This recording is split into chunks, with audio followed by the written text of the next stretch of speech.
Green Book is directed by Peter Farrelly, one of the two Farrelly brothers who are best known for their comedy films like Dumb and Dumber and There's Something About Mary. And it tells the story of Don Shirley, played by Mahershala Ali, a skilled African-American pianist who hires an Italian-American bouncer, played by Viggo Mortensen, to be his driver/bodyguard as he embarks on a tour of the Deep South in the 1960s. I was very excited to see this film. I saw the trailers, thought they looked good, and I liked the premise. I liked the fact that it was based on a true story, which adds a little bit extra emotional weight to any film. And I like Viggo Mortensen a lot. I think that he has become a really interesting actor ever since he starred in Lord of the Rings. And I still think that he's an unusual choice of actor to play this part. He's playing almost an Italian-American stereotype, and it's always almost just about to slide into goofy territory. And it does a few times, but it really works with this character because he's in such stark contrast with Ali's character. He's very likable and funny, and he's also kind of gross because he's always eating and he's really kind of out of shape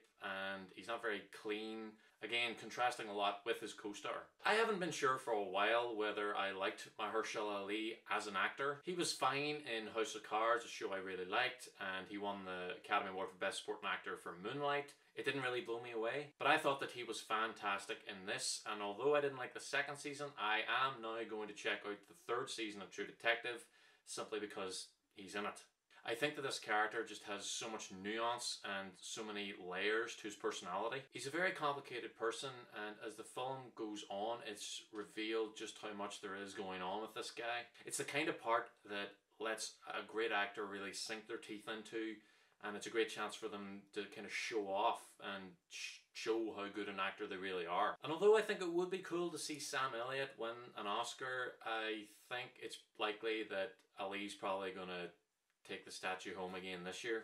And like I was saying, his character is very different from Mortensen's character. He's very polite and dignified, and he speaks very clearly. He's very stylish, more upper class, and he doesn't eat crappy food, and he's very particular. He's more artistic, and because of that he has very little patience for Mortensen's character. These are two very good parts, but I knew that this film would only work as well as the two of them work together, and they do have such good chemistry. They contrast in a lot of ways. The way they look, the way they talk, the way they eat, the way they live. They're just such completely different people that what really makes the film work is the development of the respect and friendship between these two men. How they begin to influence each other and learn from each other really is the heart and soul of this film. Things like Ali tries to teach Mortensen how to speak more eloquently, and because they're gone for months and Mortensen's away from his wife, Ali teaches him how to write these really moving love letters to her, and it's great because you get to see her reading them and she's like all choked up. And on the other side, Mortensen tries to get Ali to kind of slum it a little and try the less finer things in life, like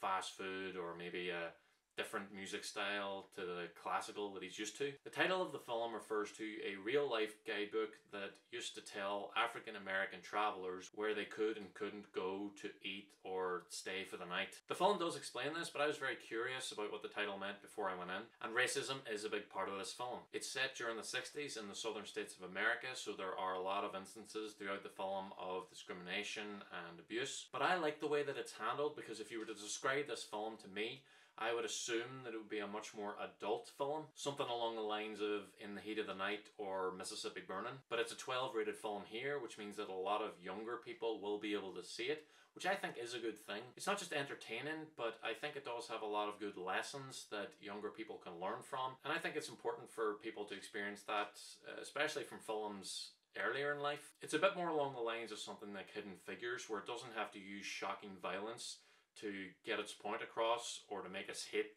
the racist characters. That's not to say that I don't like In the Heat of the Night or Mississippi Burning, but I think it's good to have a different way of telling this story. So Mahershala Ali plays a pianist in this, and I had to look it up to see if he actually did perform the piano scenes himself, because if he did, it's ridiculously impressive. Apparently it said that the person in charge of the music taught him a few basic hand movements for the wide shots, and then he would take over in the close-ups. But from what I remember, there weren't that many close-ups, so I'm still wondering how they did it. I thought that while I was watching it, maybe they CGI'd Ali's face onto someone else playing the piano. But other than that, I don't really know. This is a small point, but it's such a prevalent part of the film that I really have to mention it. Whoever it was that was in charge of the food that appears on screen in this film, that person is a genius.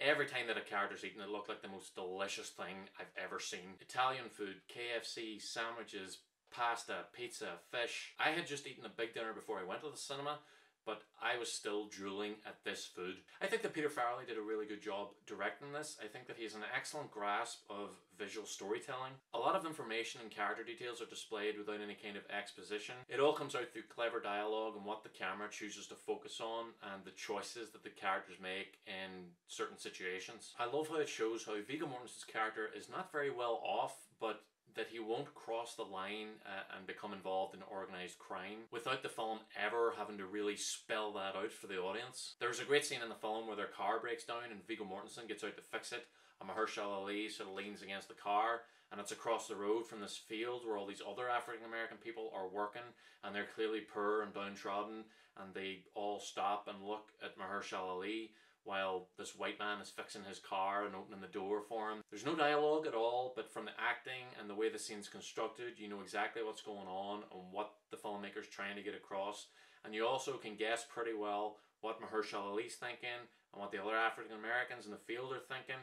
And I thought that was just a really well done scene. Although the Farrelly brothers are known for their comedies, I should say that this film isn't hilarious. I wasn't laughing out loud very much, but that was fine with me because I didn't get the feeling that I was supposed to be. It's not that kind of film, it's not that kind of comedy. It's more of a drama with comedy elements in it. But I had a big smile on my face throughout the funny scenes and the heartwarming scenes, which it turns out was a good portion of the film. When I was coming out of the cinema after the film was over, there was a woman in front of me and she turned to her husband and she said, "That was a lovely film. Just lovely." And I thought, yeah, that's about right. This was a lovely film. I'm going to give Green Book an A. It was fun and funny, the actors were terrific, the characters were memorable. I felt great after watching it and I can't wait to see it again. And I could probably talk a lot more about this film, but I'm not going to. Thank you for watching my review.